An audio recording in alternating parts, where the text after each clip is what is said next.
it says now and about to take you love, which is great.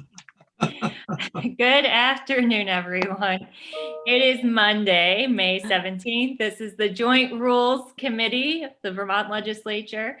Members, where we left off is the Senate sent the House JRS 24, which is a resolution regarding how our joint committees and hearings conduct its work in between now and January as we navigate the pandemic and the reopening of our work in the State House and in person. We walked through last week several decision points, and so I've asked the House Clerk to put those into a document, and I believe there was one decision point left, which was around whether we can allow members to be in a hybrid situation. So right now, the default is and remains that when we were in person, it feels like so long ago at this point, if you had childcare issues or you were not feeling well, you stayed home, but you came in, on the phone to listen in and participate, but not vote. And I think, and I'll just give my opinion and then I'll open it up for discussion, but I just believe at this point, that is a larger conversation to be had about the long term. And for right now, we just need to focus on this interim time so that we have adequate direction for the staff and how to prepare and how our joint committees can meet over the summer and fall. So that's the question on the table right now, and I open it up for discussion. So if I could, Madam Speaker, Senator Brock just joined us. Do you mind just doing a quick recap? You don't have to say all of it, just so he knows where we are in the conversation. Sure. Hi, Senator Brock. Good afternoon. Hello. So I think at this point we have made decisions on all but one point, and so I had the clerk draft some language for us to review. But the last question that I just put on the table was about the hybrid model that's where we left the conversation last time. And I was just sharing with the committee that my feeling is that that's a larger conversation to happen another day, and we should stick with our default. And that, if you're sick or you don't have access to childcare, that you can still participate, via phone or Zoom, but voting needs to be in person. And like I said, if members want to revisit this when we have more time and we have more information, we can do it. But for now, I think we just need to have clear direction for staff and for members. And so I just opened it up for thoughts and feedback. Senator Balance. So just a clarification, Madam Speaker. But the assumption is when we think about having joint committee meetings and hearings, task force meetings this summer, is the expectation still, though, that a witness could continue to participate over Zoom and not have to come to the State House? Is that part of what we're agreeing to? Okay, yep. Great. Just like before, yep. Wonderful. I think that's an important piece for us, is making sure, given that, Emily Long and I, both from Windham County, we know that we get more participation from witnesses from our neck of the woods when they don't have to necessarily drive for 2 hours and then turn around and drive 2 hours back. So that would be great. If that's part of the agreement that we are landing on, I'm more comfortable with that, and certainly understand what you're saying about it being a larger conversation that needs more than a few half-hour meetings here and there in this last week, and we're all under so much pressure. So I'm comfortable with that language, but would love to hear what my other members of the Senate believe. And Secretary Bloomer, if there's anything you wanted to have us consider. Randy, do you have any thoughts? I've way overshared my number of thoughts. Why don't you start?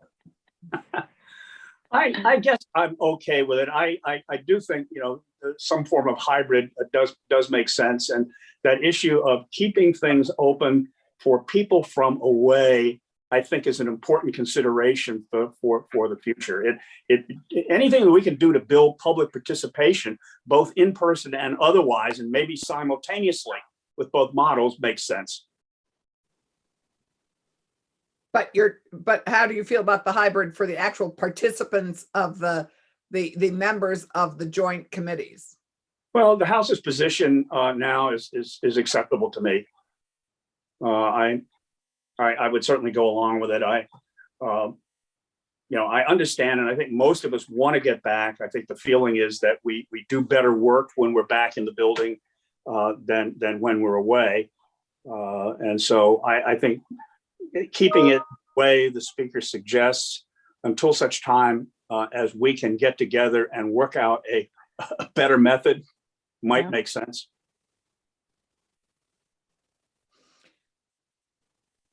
So Senator Clarkson, I just want to remind you too, it does not need to be a unanimous vote. We are looking for, certainly, if this is something that you don't agree with, you always have your vote. My vote is my voice. I know. Exactly. So, I mean, did you make an argument, Senator Clarkson, before I got here to that effect that I didn't hear? Previous meeting, Senator. I Okay. have in other meetings. I not only think it'll save us money, I think that this after the veto session. Okay, so beginning July 1, let's say, in through December 31st, we have a pilot in mind, and I get that. I get piloting being back. I get that. I embrace it fully. I also understand that that it's kind of like a jackhammer into that pilot. I mean, there are some people who may feel much more comfortable participating. And I don't just mean members, I mean staff. We have staff with kids who may, I hope we're being sensitive to our staff, and for everyone to have to be jackhammered into being fully in person may just not work for everybody. And if, while we can encourage our members and our staff to be there, if they feel uncomfortable for a whole host of reasons, remember, we've been conditioned now for almost a year and a half to be careful, to have the pilot be a jackhammer and force us all to be in person just doesn't show the flexibility or sensitivity, I think, to either the members who have challenges with that or the staff. And if we have shown that we can function reasonably well in a hybrid model, and we save money by them not driving up and having to spend the per diem cost on that, I think that we should be sensitive to that. Yes, I think it's great for us all to be in person. Yes, will I be in person as much as I'm able? But I'm also sensitive to our colleagues for whom who don't feel the same way. And there are more of them than you think. And our staff for whom this is an issue, particularly staff with young kids who are not vaccinated. So that's my piece, and there we are. Yeah, Senator Balance. Madam Speaker, just a clarification. Is there anything in this proposed language that says that staff cannot be Zooming in? We're just talking about members of the General Assembly. That's just right. to clarify, I just want to make sure we're talking about members, and they could also participate via Zoom. They just can't vote.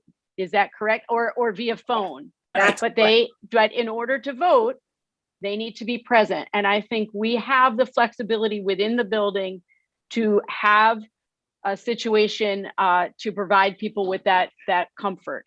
It is, I think, after having watched where the CDC has gone, and I know I met with the governor Friday afternoon, he's working hard to figure out how various departments are going to be coming back to work within state government. You're right, we can't just flip a switch. But I think, I've been convinced by my conversations with the speaker that this is a longer conversation that we can certainly examine from a lot of different perspectives.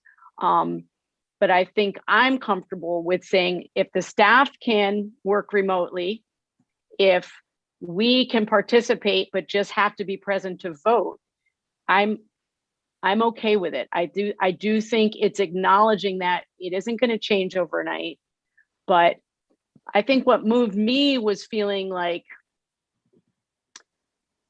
we are moving, fingers crossed, out of this time of emergency. And I think that something is lost when we're not all together in the building. I think something is lost in reading each other's body language. I think something is lost in the level of conversation and discussion that we can have. And I think it's going to take more time for us to noodle over this long term, how it can work. But I don't think we're closing the door on those conversations. I think we just need to find a way to put things in place for the summer. And so I'm comfortable with where we've landed.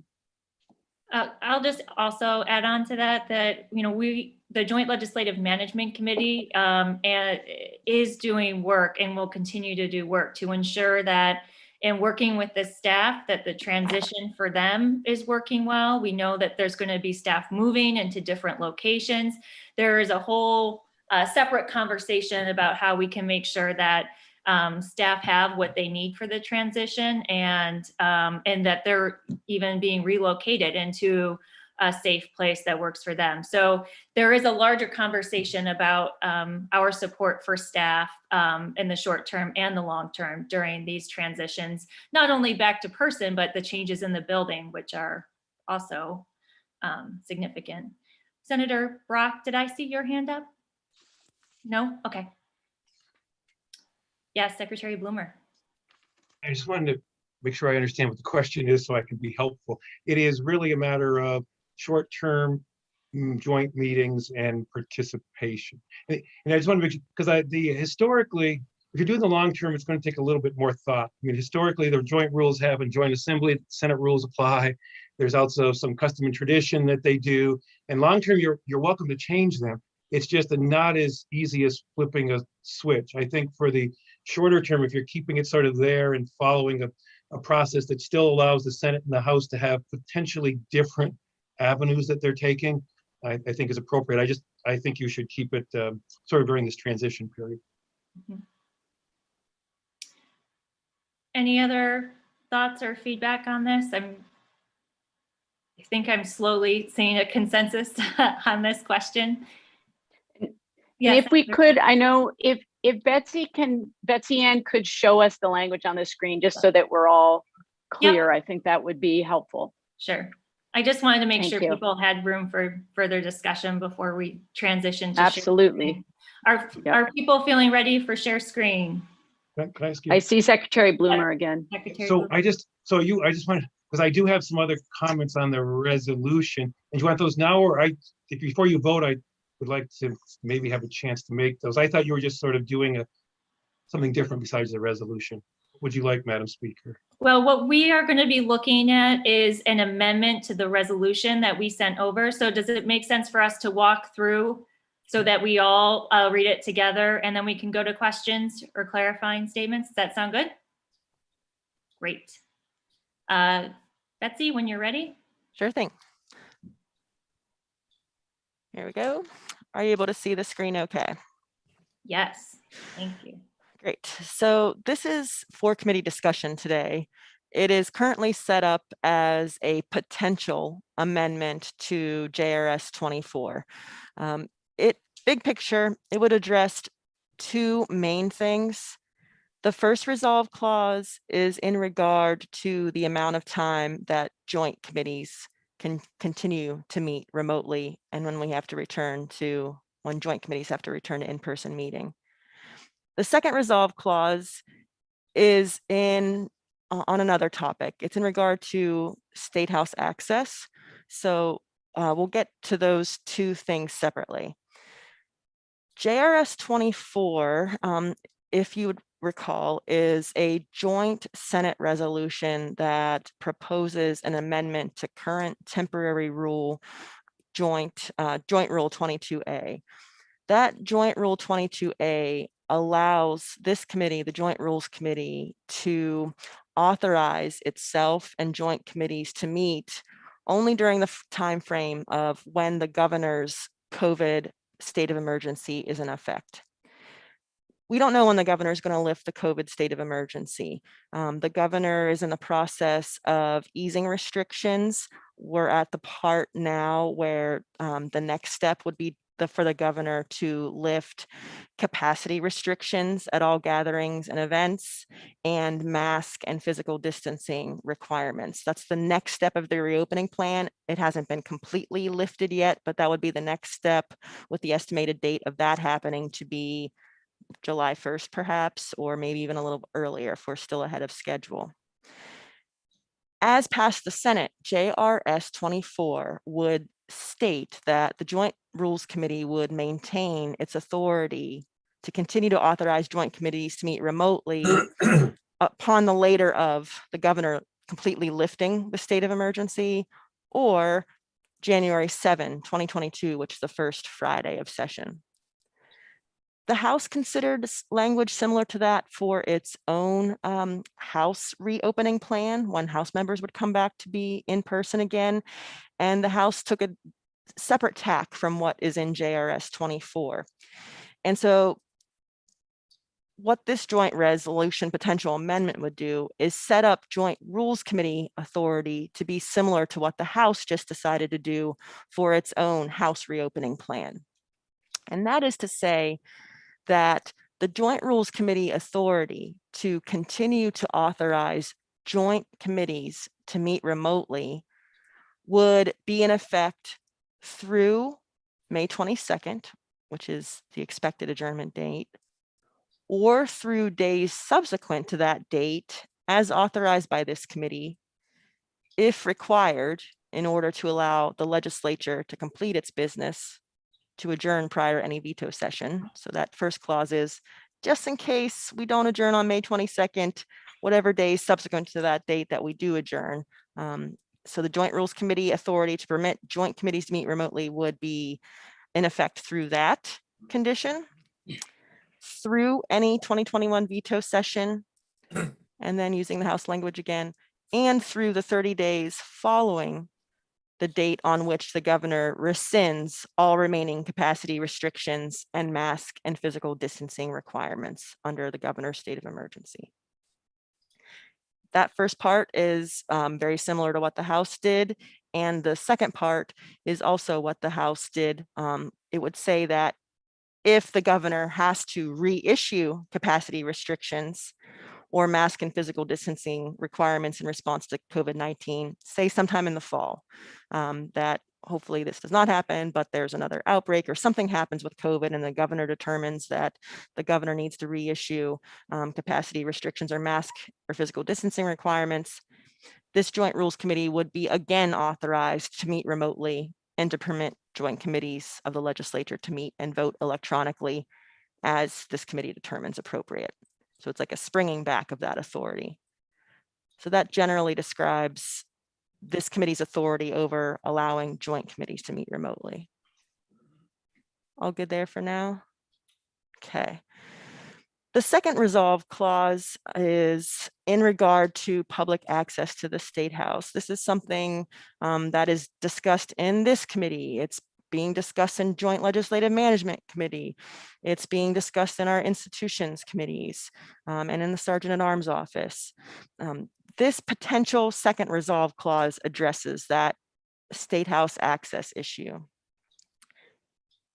This language would say, if the Joint Rules Committee determines that access to the State House or other legislative meeting spaces must be restricted or conditioned due to air quality or construction, the inability to comply with CDC guidelines, or other similar reasons, the Joint Rules Committee is authorized to issue orders to the Sergeant at Arms that restrict or otherwise condition that access. This language is here as a starting point for discussion to put into place some sort of legislative authority to continue to restrict as necessary, if needed, public access to either the State House or legislative meeting spaces. For example, to address the HVAC, if there are air quality issues that continue in the State House, or if legislative committee spaces there's spaces beyond the State House that it's determined that there needs to be capacity restrictions on a room to comply with CDC guidelines at that point in time. This would give explicit authority to this committee, the Joint Rules Committee, to issue orders to the Sergeant at Arms that restrict or otherwise condition that access. I'm going to do stop share for a moment now, Madam Speaker, and I can return to the document if members would like to look further at the language. Thank you. All right, so opening up for questions, comments, Senator Clarkson. So we briefly touched on this before, but are we considering any additional condition on access to the State House? I mean, what are we doing about requiring people to be vaccinated before they come into the State House? So that is an ongoing conversation with the Sergeant at Arms. Right now, our focus is getting the structure in place so that we have the ability to help make those decisions. Right. Okay. So we could continue to meet after session is over to have those conversations, because we'll basically have until July 1st or whatever. Right. Yep. Good. Any other? Yes, Senator Balance. So is there anything, Betsy Ann or John, that you have in mind that we need to put in place for us to be able to call meetings of this body of joint rules over the summer? I see Secretary Bloomer's hand. Yeah, go So ahead. that, I'll start with that comment, Senator. If this goes into effect, after all those 3 conditions are done, you can't meet remotely. It's only when those 3 conditions are in effect can you then give off authority to yourself. You can actually have your first meeting remotely. That's the underlying Section A. But once those 3 conditions are done, you will not be able to meet remotely under any circumstances once this occurs.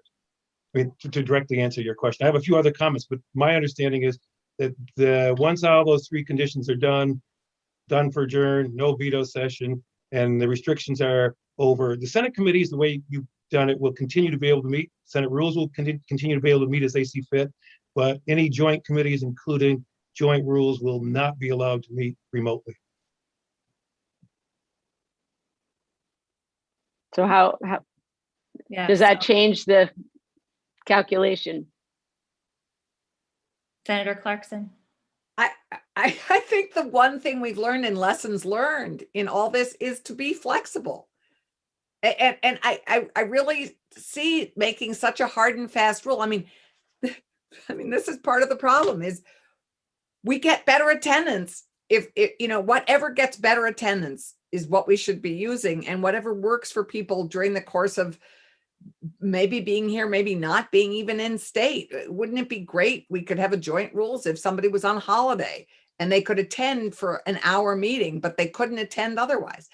I think lessons learned has showed us flexibility is really to our advantage. I also think if we're piloting something, piloting a hybrid is not a bad thing. I mean, we all know being in person is the best option.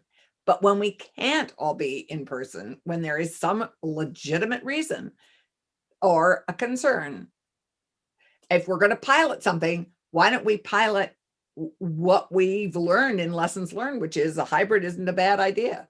And it allows for a lot more flexibility. I would, do we really want to make it so hard and fast? I think we've learned flexibility is maybe to our advantage. I will say that there is time between, there are different points in time within this resolution that allows us to meet to say, we've been in this 20 some days, and it looks like the numbers are going back up and we need to reconsider. We do have some flexibility there. If need be, if we need to change course because there's an increase in, or there's a variant that's out there. So I'll just add that. And I think I see Senator Brock's hand up. Well, I just wanted to say there's no law that says we have to do dumb things. And that I mean, the average length of time of these Joint Rules Committee meetings is half an hour. To force Senator Ballant to make a 4-hour round trip for a half-hour meeting just doesn't seem to be a good use of time or resources or cost. And a degree of flexibility, perhaps contained in it, but with a statement of intent, might be one way to get at what we're trying to do. Well, I can say that if we are pulling together people for a meeting, I do not see why we would bring people back together for a 30-minute meeting when there is a huge host of issues that we will have to address as we make this transition. So I am sensitive to the drive time of Representative Long and Senator Ballant. But I guess I know, and the reason why we're having half-hour meetings is because we're at the end of session and there are committee of conferences meeting and other meetings that are taking place. So we're trying to create the time and space to have this conversation while being flexible with people's schedules as they zoom into other meetings. And it is, again, it's 1:28, and I know that there's some conference committees meeting at 1:30. What I am, Representative McCoy? I don't think that this Joint Rules Committee should hold itself above any other joint committee that may be meeting. Whatever we decide for joint committees is what we should be deciding for this committee. So I don't think the optics are good that we're going to say every other joint committee meets except for us. Secretary Bloomer, and then I'm going to wrap it up with next steps. Okay, I'm sorry. I didn't know if you were going to suddenly vote because I wanted to make sure I made 2 comments on the resolution. One of them is I'm not sure what the distinction between the first trigger and the second trigger. If it's going to go all the way through the veto session, then you've already covered the first. That's in B. I mean, if you're going through the end of the session or the end of the veto, you're covering the same territory unless you're not going to allow joint committees to meet in between. And then you're only doing the time you're back. The more critical one from my perspective is the second resolve. It is not worded to just limit it to the public. Our position, or my position, has been that senators cannot be restricted by the Senate Rules Committee nor by joint rules. This is written very broad, and it appears to grant the joint rules authority to tell the Sergeant at Arms to keep senators out. And I would probably advise at least our senators against that. I don't think the joint rules has that power, nor does the Senate rules, in my opinion. And so in that sense, it was presented, it talked about public access. And I think that if that's the limitation, that's fine. I mean, what the senators do, as you look at the Sergeant at Arms statute, the Senate rules, the House rules, or joint rules can give orders to the Sergeant at Arms. And the orders for the senators probably should come from the Senate rules rather than the joint rules. But that's, once again, my opinions aren't 100% always accurate. Okay, so I've noted a lot of the feedback here. I think what we need to do is have our House Clerk and Senate Secretary work on some language updates to run by the committee. It is critical that we do figure out some language that we can agree to so committees, joint committees and hearings can meet in some way, shape, or form when we adjourn. So let's work on getting some updated language and be on the lookout for an email from our House Clerk, Betsy, with another time for a meeting this week. Okay? In the near future, okay. 24 to 48 hours, all right? Thank you, Madam Speaker. Thanks, everyone. Meeting is adjourned.